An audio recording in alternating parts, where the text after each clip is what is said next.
দিনটা ছিল চড়ক। তো চড়কে যাওয়ার জন্য আমি আমার বাইকটা নিয়ে বেরিয়ে পড়ছি, আর ওখান থেকে রাম আর আদর্শ উঠবে। তো কিছু সময়ের মধ্যে ওরা চলে আসে। তারপর ওরা দুজন চলে এলে তিনজন মিলে চলে যাই চড়ক দেখতে। বাবা, এত ফুচকা দোকান! 1 2 3 4 5 যত ফুচকা দোকান সব চলে এসছে। কি চড়ক হচ্ছে কি জানি, চারদিকে সবাই গোল করে শুধু গল্প করছে। জীবনে ফার্স্ট টাইম আসছে এই রামের সাথে পড়ে।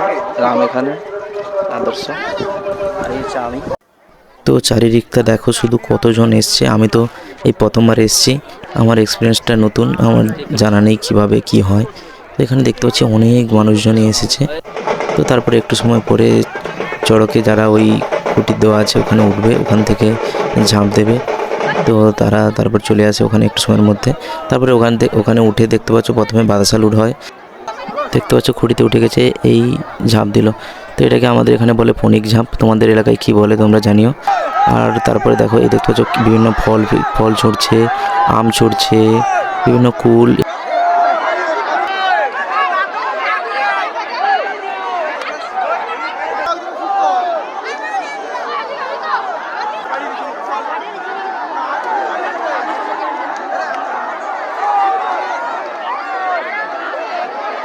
তারপর ফাইনালি ওখানে চড়ক দেখার পর আবার চলে যাই শ্যামাসুন্দরী চকে শিব মন্দিরের কাছে। ওখানে রামের দিদির বাড়ি ছিল, ওখানে চলে যাই। গিয়ে দেখি মেলাটা ঘোরাঘুরি করে, গিয়ে দেখি সেই গ্যাস বেলুন কাকা ফোলাচ্ছিল। তো সেটা ভিডিও করে নিয়ে অনেক ঘুরেছি, আর মেলায় এসেছি, ফুচকা না খেলে হয়। তারপরে চলে যাই ফুচকা খেতে।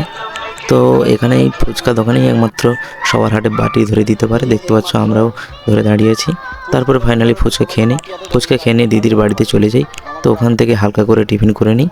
টিফিন করার পর আমাদের তো অনেক খাওয়া দাওয়া হয়ে যায়, তাই হজম করার জন্য একটা 7 আপ নিয়ে নিই। ওটা খেয়ে নিয়ে দেখি মন্দিরের সামনে নৃত্য হচ্ছে। আর এই দেখো মন্দিরটা খুব সুন্দর করে সাজিয়েছে। তো তোমরা তো তখন ভিডিওটা ভালো লাগে লাইক কমেন্ট শেয়ার এবং সাবস্ক্রাইব করে দিও। Thank you.